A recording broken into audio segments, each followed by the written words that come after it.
Welcome back to the Metabolic Revolution podcast. I'm Dr. Steve Presciutti, and today I'm handing you the keys to metabolic freedom, the complete roadmap out of the starvation trap that's been destroying bodies and lives for decades. It took these men 58 weeks to recover from 24 weeks of dieting. Most of you have been dieting for years, but here's what the researchers discovered about recovery that could save your life, and why the fitness industry has it completely backwards. This is the final episode in our 3-part Minnesota Starvation Experiment series, and it's the most important one yet. We've exposed the organ destruction. We've revealed the metabolic crash. Today we're giving you the solution, the exact protocol that brought these men back from the brink of metabolic death, and how to apply it to escape your own metabolic prison. But first, let me tell you about Patricia. 62 years old, had been taking fish oil and following 1,200-calorie diets for 15 years because her mother died of a heart attack. She came to me with joint pain so severe she could barely walk, memory problems that had her terrified of dementia, and a metabolism so suppressed she was gaining weight on 1,200 calories a day. 15 years of doing everything right according to mainstream medicine. 15 years of restriction, supplementation, and self-discipline. 15 years of slowly destroying her metabolism while thinking she was preventing heart disease. When I tested her temperature, it was 96.1 degrees. Her pulse was 48 beats per minute. She was in metabolic hibernation. 6 months after learning about the Minnesota Starvation Experiment and implementing the recovery protocol, Patricia is literally a different person. Her joint pain is completely gone. Her memory is sharp again. She's eating 2,200 calories a day and slowly losing weight. Her temperature is 98.4 degrees. Her pulse is 76 beats per minute. She got her life back by learning to eat like a human being again. Quick reminder, this is educational content, not medical advice. Always work with a healthcare provider before making changes to your health routine. Now let's dive into the recovery revolution that could change everything. The Minnesota researchers didn't just document the destruction caused by starvation. They meticulously recorded the recovery process, what worked, what didn't, and most importantly, what this teaches us about escaping metabolic suppression permanently. Here's the first shocking discovery. Recovery wasn't linear, it wasn't predictable, and it certainly wasn't quick. The men didn't steadily improve week after week. They had good days and terrible days. Some gained weight rapidly at first, then plateaued for months. Others gained slowly but consistently. Some experienced massive water retention that lasted for 19 weeks or more. Their bodies were desperately trying to repair years of damage in months, and that process was chaotic, messy, and absolutely necessary. This is the first thing you need to understand about metabolic recovery. It's not a straight line from broken to fixed. It's a complex biological process that requires patience, trust, and the courage to stay the course when everything feels like it's going wrong. The researchers divided the men into different refeeding groups to test various approaches. Group 1 received a controlled increase in calories, adding about 400 calories every few weeks. Group 2 got rapid refeeding, jumping immediately to high-calorie intakes. Group 3 received additional protein supplementation. Group 4 got extra vitamins and minerals. The results will shock you. The group that recovered fastest and most completely wasn't the one with extra protein or supplements. It was the group that received controlled, gradual increases in total calories, with the majority of those calories coming from carbohydrates. Let me repeat that because it destroys everything the fitness industry teaches. The men who recovered best got more total calories, with most of those calories from carbohydrates, not protein, not supplements. Carbohydrates and total energy intake. Why? Because recovery is about restoring cellular energy production, and carbohydrates are the most efficient fuel for that process. They support thyroid hormone conversion, lower stress hormones, provide glucose for brain function, and spare protein for its intended purpose, building and repairing tissue. Now, if you're ready to implement these principles and need a structured approach to metabolic recovery, our Energy Reset Essentials mini course provides the complete framework the researchers used, adapted for modern life. For $39, you get the exact calorie progression protocols, the biomarker tracking system, and the troubleshooting guide for when recovery gets messy. You can find that at energy.biosparkhealth.com.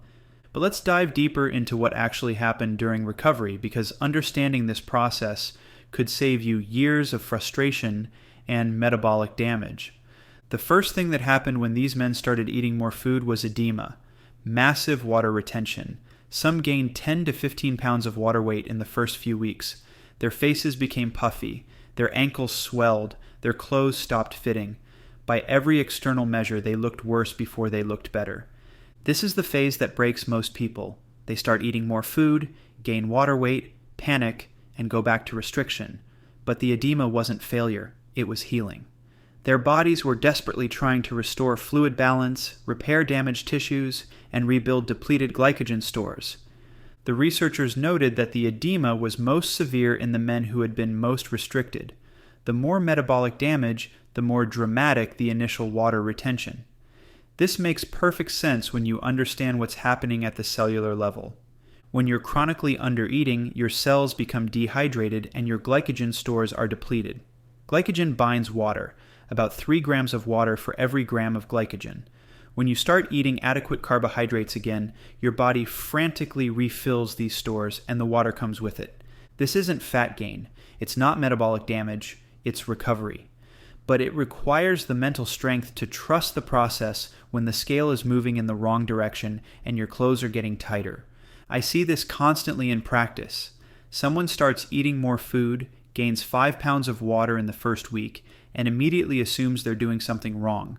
They cut calories again, lose the water weight, and think they've solved the problem. Meanwhile, they've just reinforced the metabolic suppression that created the problem in the first place. Patricia experienced this exact scenario. In her first month of eating more food, she gained 8 pounds. She called me in tears, convinced we were making her worse. I explained that her body was finally getting enough energy to hold on to water properly, to refill her glycogen stores, to start the repair process. We stayed the course. By month 3, the water weight had stabilized. By month 6, she was actually weighing less than when we started, but eating 800 more calories daily. Her body had learned to trust that food would be consistently available, and it could finally let go of the survival mechanisms that were keeping her in metabolic prison. The second phase of recovery was the overshoot phenomenon. Many of the men gained more weight than their pre-experiment baseline before eventually settling at their normal weight. The group that was rapidly refed initially gained 177% more body fat than expected. This sounds terrifying until you understand what's happening. The body fat overshoot isn't metabolic damage, it's metabolic insurance. After experiencing starvation, the body creates a buffer against future energy shortages. It's preparing for the next famine that it assumes is coming. This is why yo-yo dieting is so destructive. Every time you restrict calories, your body assumes another famine is imminent. When you start eating normally again, it stores more fat than before to protect against the next restriction. The more dieting cycles you've been through, the more aggressive this protective mechanism becomes. But here's the hope. The overshoot is temporary if you don't panic and restrict again. The Minnesota men who stayed at adequate calorie intakes eventually normalized their body composition. Their bodies learned that food was consistently available, and the protective fat storage mechanism relaxed. This requires incredible mental strength in our diet-obsessed culture. You have to be willing to temporarily weigh more than you want while your body heals. You have to trust that the process works even when every instinct tells you to cut calories again. For those who need comprehensive support navigating this challenging phase, our Bioenergetic Reset program provides monthly group coaching calls where we address the psychological aspects of recovery, customized protocols based on your metabolic history, and a community of people successfully working through the overshoot phase. At $133 a month, it's less than most people spend on supplements and diet programs that keep them trapped in the restriction cycle. Learn more at biosparkhealth.com/reset. The third phase of recovery was the normalization phase. This is where the magic happened. As the men's metabolisms fully restored, their body composition improved dramatically. They lost the excess water weight, the protective fat stores normalized, their muscle mass returned and often exceeded pre-experiment levels. But this phase took time. Lots of time. The researchers noted that full recovery took 58 weeks or more. That's over a year of consistent, adequate nutrition before these men return to their baseline health and body composition. Think about what this means for someone who's been chronically dieting for years or decades. If it took 58 weeks to recover from 24 weeks of restriction, how long might it take to recover from 24 years of on and off dieting? The answer is longer than anyone wants to hear, but shorter than you might fear. The human body has an incredible capacity for healing when given consistent support. I've seen people make dramatic improvements in 6 months, significant changes in a year, and complete transformations in 2 years. The key is consistency. The Minnesota men who recovered successfully maintained adequate calorie intakes throughout the entire recovery period. They didn't panic during the edema phase. They didn't restrict during the overshoot phase. They trusted the process and gave their bodies the time and energy needed to heal. Let me tell you about James. 38 years old, had been cycling between extreme diets for 15 years. Keto, carnivore, intermittent fasting, extended fasting. He'd tried everything. Each approach worked initially, then stopped working. Each time he regained more weight than he'd lost. When he came to me, he was eating 1 meal a day, about 1,300 calories, and gaining weight. His temperature was 95.8 degrees. His pulse was 42 beats per minute. He was in severe metabolic suppression, but he was convinced he needed to eat even less to lose weight. The idea of eating more food terrified him because every previous attempt had led to rapid weight gain. We started slowly. Added breakfast, just some fruit and milk. His weight jumped 4 pounds in the first week. He wanted to quit immediately. I explained that his body was desperately trying to refill depleted glycogen stores and that the weight gain was necessary for recovery. Month by month, we increased his food intake, added lunch, increased portion sizes, included more carbohydrates. His weight fluctuated wildly at first, up 5 pounds 1 week, down 3 the next. But his temperature started rising. His energy improved. His sleep got better. By month 6, eating 2,600 calories across 3 meals daily, James weighed exactly the same as when we started, but his body composition had completely changed. He'd lost fat and gained muscle while eating twice as much food. His temperature was 98.2 degrees. His pulse was 74 beats per minute. Most importantly, he was free. Free from the obsession with food, free from the constant hunger, free from the metabolic prison that had controlled his life for 15 years. He could eat like a normal human being and maintain a healthy weight effortlessly. This is what the recovery revolution looks like. It's not about finding the perfect diet or the optimal macro ratio. It's about restoring your body's natural ability to regulate weight and energy when given adequate fuel. But recovery requires more than just eating more calories. The Minnesota researchers identified several key factors that determine success or failure in the recovery process. First, meal timing and frequency. The men who ate regular, frequent meals recovered faster than those who ate large, infrequent meals. Steady fuel input allowed their bodies to maintain stable blood sugar and avoid the stress response triggered by long periods without food. This completely contradicts the intermittent fasting trend that dominates modern wellness culture.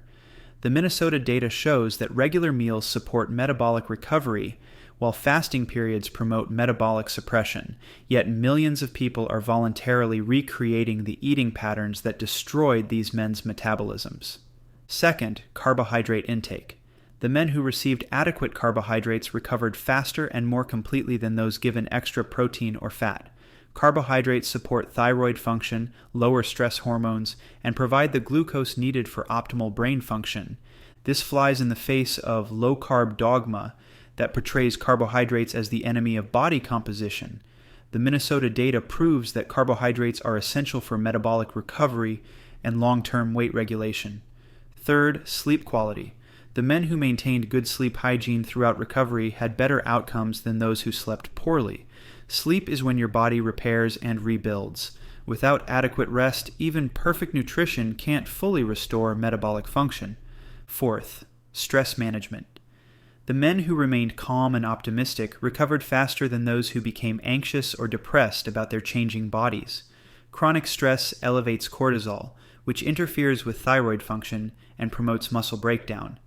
This is why our approach addresses the whole person, not just food intake. Metabolic recovery requires adequate nutrition, quality sleep, stress management, and often psychological support to overcome years of diet mentality and food fear. The researchers also identified the biomarkers that best predicted successful recovery.